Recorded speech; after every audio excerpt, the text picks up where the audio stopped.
Hi everyone, this is me Krishna and welcome back to my YouTube channel. So we learn about idealism, realism and today naturalism also. So today we will learn about pragmatism. तो ये pragmatism है, pragmatism उसमें क्या आएगा कि जो practical life है और जो एक्टिविटी बेस्ड लर्निंग है उसके बारे में आएगा। और प्रैग्मेटिज़म है, उनके फादर चार्ल्स पियर्सन को बोला जाता था, क्योंकि चार्ल्स पियर्सन वो पर्सन थे जिन्होंने प्रैग्मेटिज़म को बहुत आगे उसमें रिसर्च किया और उन्होंने मतलब ये वर्ड है उसको फ़िलोसॉफ़ी में इंट्रोड्यूस किया प्रैग्मेटिज़म को। ठीक है, तो अब हम समझते हैं प्रैग्मेटिज़म जो वर्ड है उसका मीनिंग क्या होता है। तो प्रैग्मेटिज़म जो वर्ड है वो ग्रीक लैंग्वेज से आया है, प्रेग्मा विच मीन्स प्रैक्टिकल। तो हमें ये याद रखना है कि जो प्रैग्मेटिज़म वर्ड है वो प्रेग्मा से आया है, ग्रीक लैंग्वेज से, उसका मतलब और उसका मीनिंग प्रैक्टिकल होता है। ठीक है, और चार्ल्स पियर्सन ने इंट्रोड्यूस किया था इसको फ़िलोसॉफ़ी में, प्रैग्मेटिज़म को। और दूसरे भी फ़िलोसोफर्स थे, William James and specially John dewy, जिन्होंने एक्टिविटी बेस्ड लर्निंग है उनको ज़्यादा प्रमोट किया था, वो जॉन ड्यूई थे। और प्रैग्मेटिज़म में भी जॉन ड्यूई है, उनका नाम आगे है। ठीक है, तो 3 लोगों को हमें याद रखना है। तो आगे हम पढ़ेंगे कि जो ये प्रैग्मेटिज़म बुक है, प्रैग्मेटिज़म जो जेम्स ने लिखी है, उसमें ऐसा लिखा गया था कि the pragmatic method is primarily a method of solving metaphysical dispute which are unending. Pragmatism is a method wherein one looks away from first principles and look forward the last things or consequences of action. और ये जो philosophy है उसमें क्या आएगा कि ज़्यादातर हम प्रैक्टिकल चीज़ें हैं उनकी बातें करेंगे, और जो साइंस से रिलेटेड है वैसी चीज़ों की हम बात करेंगे प्रैग्मेटिज़म में। ठीक है, और जॉन ड्यूई ने बोला कि values are the unstable as the forms of clouds.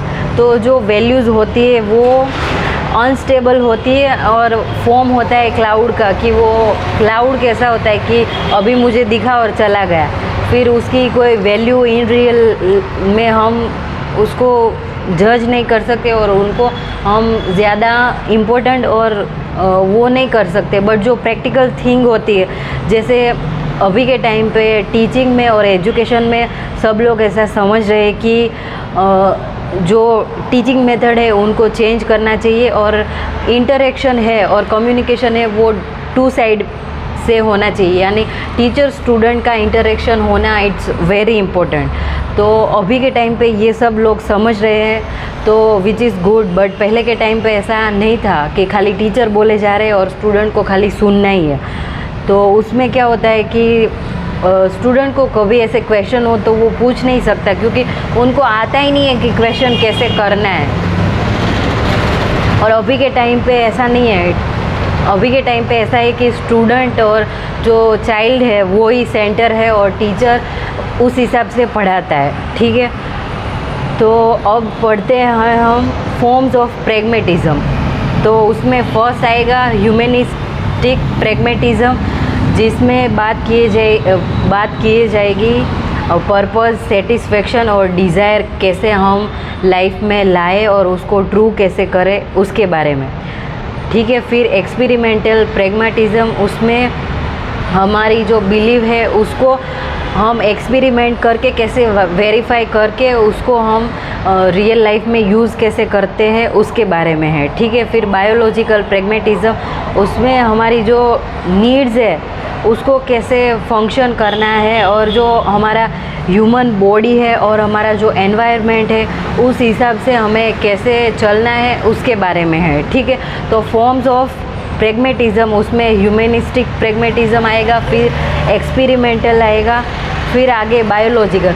तो जैसा नाम है वैसा ही उसमें प्रोसेस आएगा। तो आपको जैसे नाम है उसको अच्छे से समझ में हमें आ गया तो हमें आगे समझ में आ जाएगा कि ओके इसमें ऐसे प्रकार का होगा और ऐसी चीज़ें इसमें होगी। फिर फंडामेंटल प्रिंसिपल्स ऑफ प्रैग्मेटिज्म, तो उसमें नो अल्टीमेट वैल्यूज़, तो कुछ भी अल्टीमेट वैल्यूज़ की बात नहीं है। फिर एम्फेसिस ऑन एक्सपेरिमेंटेशन, तो ज़्यादा जो भार है वो एक्सपेरिमेंट पे किया जाता है कि जो कुछ भी चीज़ें हैं वो स्टूडेंट है वो एक्सपेरिमेंट करके सीखे, यानी कुछ भी चीज़ है वो एक्टिविटी करके फिर हमें सीखना है कि उनसे हमें क्या सीख मिली। फिर बिलीफ ऑन प्रैक्टिकल फ़िलोसॉफ़ी, फिर जो प्रैक्टिकल फ़िलोसॉफ़ी है खाली मीथ ही नहीं होना चाहिए कि हमें ऐसे ही बता दिया कि पहले के टाइम पे ऐसा होता था तो अब हमें भी ऐसे ही करना है, बट अभी के टाइम पे क्या रिलेवेंट है और अभी के टाइम पे क्या चल रहा है वो हम सब देखना है। फिर आगे हमें उसको इम्प्लीमेंट करना है कि हम पहले की चीज़ें हैं जो पहले के टाइम पे जो चीज़ें होती थी वैसी हम पकड़ के ऐसे बैठ जाए कि बस हमें ऐसे ही पढ़ना है, तो वो करेक्ट नहीं है। तो टाइम के साथ हमें फ़िलोसॉफ़ी को भी बदलना है, ठीक है। फिर human development according to environment, फिर ह्यूमन डेवलपमेंट होना चाहिए अकॉर्डिंग टू एनवायरनमेंट, ठीक है। फिर फेथ इन डेमोक्रेसी, फिर हमें आशा और श्रद्धा होनी चाहिए हमारी डेमोक्रेसी पे। मुझे तो बिल्कुल नहीं है, बट प्रैग्मेटिज्म में बोला है कि हमें रखना है फेथ डेमोक्रेसी पे। और रिवोल्ट अगेंस्ट ट्रेडिशनलिज्म, फिर जो ट्रेडिशनल जो थिंग्स है उनके ऊपर ही हमें ऐसे बैठे नहीं रहना है और ऐसे ही नहीं सोचना है कि पहले के टाइम पे ऐसा होता था तो अभी के टाइम पे ये सब रिलेवेंट है, तो वो सब नहीं करना है। जब टाइम चेंज होता है तो उसके साथ हमारी नीड्स और ज़रूरतें और जो हमारी सोचने का तरीका होता है उसको हमें चेंज करना पड़ता है, ठीक है। फिर importance of man power, faith in flexibility, flexibility यानी कि हमें कुछ भी चीज़ें अभी एजुकेशन में हमें चेंज लाना है तो हमें देखना है कि अभी की जनरेशन है उसको कैसे पढ़ना अच्छा लगता है, तो वी हैव टू वर्क और हमें उस हिसाब से पढ़ाना चाहिए, ना कि हम ऐसे ही सोचें कि बस पहले ऐसा पढ़ाया जाता था और ऐसे ही करते थे तो हम भी ऐसे ही पढ़ाएंगे। बट हमें स्टूडेंट और जो चिल्ड्रन है उसकी रिक्वायरमेंट से हमें उनको पढ़ाना है, तो उसको फ्लेक्सिबिलिटी बोलते हैं कि जैसा हमारा बच्चों की और चिल्ड्रन की जो रिक्वायरमेंट्स है उस हिसाब से पढ़ाना है, उसको फ्लेक्सिबिलिटी बोलते हैं। फिर है रियलिटी स्टिल इन मेकिंग, फिर इम्पोर्टेंस ऑफ एक्टिविटी, फिर एक्टिविटी को भी ज़्यादा इम्पोर्टेंस देना है, ठीक है। तो ये फंडामेंटल प्रिंसिपल्स थे प्रैग्मेटिज्म के। फिर pragmatism and education, education should enable the child to learn new techniques to cope with new situation, तो एजुकेशन ऐसा होना चाहिए कि बच्चे को वो सिखाए कि नई सिचुएशन आए तो उसमें उसको कोप अप कैसे करना है, क्योंकि अभी के टाइम पे क्या है कि हम बच्चों को सिखा तो देते हैं कि भाई ऐसे करके मार्क्स लाने, फिर ऐसे करके आप अच्छे मार्क्स ला सकते हो, बट बच्चे है चाइल्ड है उनका परफॉर्मेंस एग्ज़ाम में अच्छा नहीं होता, तो हमें वो सिखाना है कि ठीक है इस बार आपका परफॉर्मेंस अच्छा नहीं हुआ एग्ज़ाम में तो you can do best in your next exam. तो हमें ऐसे करना है और हमें बच्चों को ये भी सिखाना है, क्योंकि हमारी जो इंडियन एजुकेशन सिस्टम है उसमें तो ये सब है नहीं, बट ये प्रैग्मेटिज्म है उसमें बोला है, और ये वेस्टर्न फिलोसॉफी है तो उसमें ये सब बातें बोली गई है। और अभी तक हमारे जो इंडियन एजुकेशन सिस्टम है उसमें ये चीज़ें आई इसलिए नहीं है क्योंकि हम ज़्यादा ऐसे सोचते नहीं हैं, हम खाली ऐसे सोचते हैं कि मार्क्स कम आए तो वो फॉल्ट बच्चे में ही होगा, टीचर का कुछ फॉल्ट नहीं होगा। बट आप वो भी देखो ना कि वो चाइल्ड है वो किस सिचुएशन से गुज़र रहा है, हो सकता है उसको कुछ ऐसे अच्छा नहीं लग रहा, उसके कुछ पर्सनल प्रॉब्लम भी हो सकते हैं, तो हमें वो सब देखना है एज अ टीचर। तो टीचर को ये सब बातें करनी और ये सीखना पड़ता है, इसलिए मैं बोल रही हूँ, ठीक है। ये खाली आपको ऐसे फालतू का ज्ञान लगेगा, बट ये एज अ टीचर आपको सब करना होता है, और मैंने एज अ टीचर जॉब की है, इसलिए मैं बोल रही हूँ।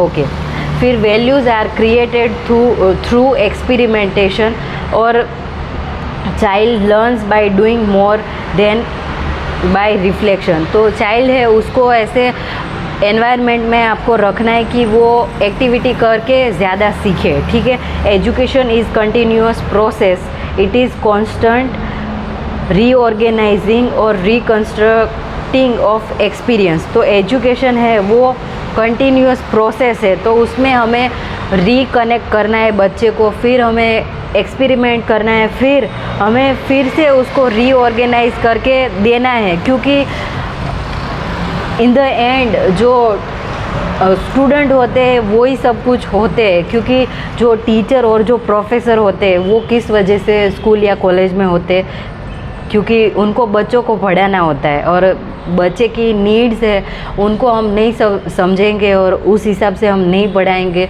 तो it's our loss. Educational practices have to be experimental. तो ये प्रेगमेटिज्म है, उसमें ज़्यादातर जो प्रैक्टिकल थिंग है, एक्टिविटी बेस्ड लर्निंग है, उसको ज़्यादा इम्पोर्टेंस दिया है। तो आपको इसमें सब में ऐसे दिखेगा कि खाली प्रैक्टिकल चीज़ें हैं और एक्सपेरिमेंट है, उसकी बातें हो रही है, ठीक है। फिर प्रेगमेटिज्म एंड करिकुलम। तो अकॉर्डिंग टू प्रेगमेटिज्म करिकुलम कैसा होना चाहिए? तो करिकुलम ऐसा होना चाहिए कि वो रिजिड नहीं होना चाहिए। Traditional pattern of curriculum wherein there would be water tight of knowledge into different subjects, nor do they support leisurely fair policy in curriculum organization, and they believe in a certain degree of organization of the curriculum, ठीक है। तो जो curriculum है वो ज़्यादा rigid नहीं होना चाहिए और ज़्यादा ट्रेडिशनल नहीं होना चाहिए। रिजिड यानी कि हम ऐसा सोचें कि ये करिकुलम है वो हमने पहले बनाया है तो अभी के टाइम पे यही होना चाहिए, तो वैसा रिजिड नहीं होना चाहिए। उसमें टाइम के हिसाब से फिर अभी क्या स्टूडेंट की डिमांड है और वो कैसे पढ़ सकते हैं और अभी के टाइम पे क्या रिलेवेंट है और प्रैक्टिकल लाइफ में क्या चल सकता है, उस हिसाब से हमें करिकुलम को फ्लेक्सिबल बनाना है, रिजिड नहीं बनाना है, ठीक है। तो चेंज है वो होना चाहिए। फिर उसमें कैसे सब्जेक्ट होने चाहिए? नेचर स्टडी होनी चाहिए, drawing, hygiene, physical training, history, geography, science, domestic science for girls, agriculture science for boys, vocational studies training, और ये सब सारे सब्जेक्ट को इंक्लूड करना होता है प्रेगमेटिज्म में, ठीक है। फिर प्रेगमेटिज्म एंड टीचिंग मेथड। तो टीचिंग मेथड है वो कैसी होनी चाहिए? वो ऐसी होनी चाहिए कि चाइल्ड सेंटर और एक्टिविटी बेस्ड होनी चाहिए, ठीक है। और ड्यूई ने ऐसा बोला है कि John dewy feels that method of teaching should develop reflecting thinking in child। तो टीचिंग मेथड है वो वैसी होनी चाहिए जिसमें बच्चा है वो खुद से सोच पाए। टीचर जब पढ़ाए तो बच्चे को समझ में आए और वो घर जाके सोच के वो खुद से समझने की कोशिश करे, वैसा करिकुलम होना चाहिए और टीचिंग मेथड है वो वैसी होनी चाहिए, ठीक है। फिर प्रेगमेटिज्म एंड टीचर। तो टीचर कैसा होना चाहिए कि टीचर है उसकी जॉब है, और ड्यूई ने ऐसा बोला है कि the teacher is a guide and director, he steers the boat but the energy that propel it must come from those who are learning. तो टीचर है वो गाइड होना चाहिए, फिर डायरेक्टर भी होना चाहिए, बट ये बोल रहे हैं ड्यूई की जो बोट हम चलाते हैं तब हम ऐसे दो साइड पे वो रखते हैं, फिर हमें बोट में बिठाया जाता है कि हमें आगे लेके जाना है, तो वो आगे ले जाने की जिम्मेदारी हमारी है। तो वो एनर्जी है वो बच्चों में आनी चाहिए और ये जिम्मेदारी टीचर की है हम लोगों की कि हम बच्चे को उस तरीके से पढ़ाएं। तो the teacher's job to keep the child alive to his purposes, capacities and limitations। तो टीचर की जॉब है कि स्टूडेंट को उसका पर्पज़ है वो याद करवाए, उसकी कैपेसिटी क्या है वो और लिमिटेशन क्या है वो सब टीचर है वो सब की ध्यान रखे और सबका ख्याल टीचर को होना चाहिए, ठीक है। फिर इसमें प्रैग्मेटिज्म और डिसिप्लिन। तो डिसिप्लिन कैसा होना चाहिए कि डिसिप्लिन है वो चाइल्ड के इंटरेस्ट के हिसाब से, फिर एक्टिविटी के हिसाब से फ्री और पर्पसफुल होना चाहिए। और इसमें ज़्यादा डिसिप्लिन को इतना इम्पोर्टेंस नहीं दिया जाता। ऐसा बोला जाता है कि बच्चे को थोड़ा फ्री रखना है, फिर एक्टिविटी करवानी है और बच्चे के चाइल्ड के इंटरेस्ट के हिसाब से हमें डिसिप्लिन को रखना है, ठीक है। फिर लिमिटेशंस ऑफ प्रैग्मेटिज्म में it by and large ignores internal values और it pays little attention to spiritual values. तो इसमें लिमिटेशन में ये आएगा कि ये प्रैग्मेटिज्म है वो इग्नोर करता है इंटरनल वैल्यूज़ को, फिर स्पिरिचुअल वैल्यूज़ है उसको भी ज़्यादा अटेंशन नहीं देता।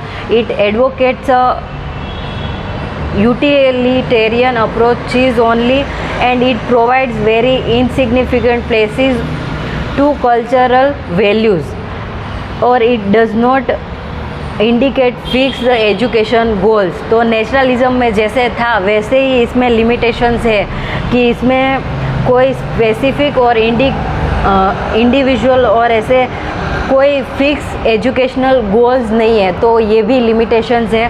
तो इट्स ऑल अबाउट प्रैग्मेटिज्म। तो ये प्रैग्मेटिज्म है वो बहुत प्रैक्टिकल थियोरी है और एकदम इजी है। तो हमें याद रखना है कि चार्ल्स पियर्सन ने प्रैग्मेटिज्म है उसको फ़िलोसॉफ़ी में इंट्रोड्यूस करवाया और फादर है उनको भी चार्ल्स पियर्सन को ही बोला जाता है।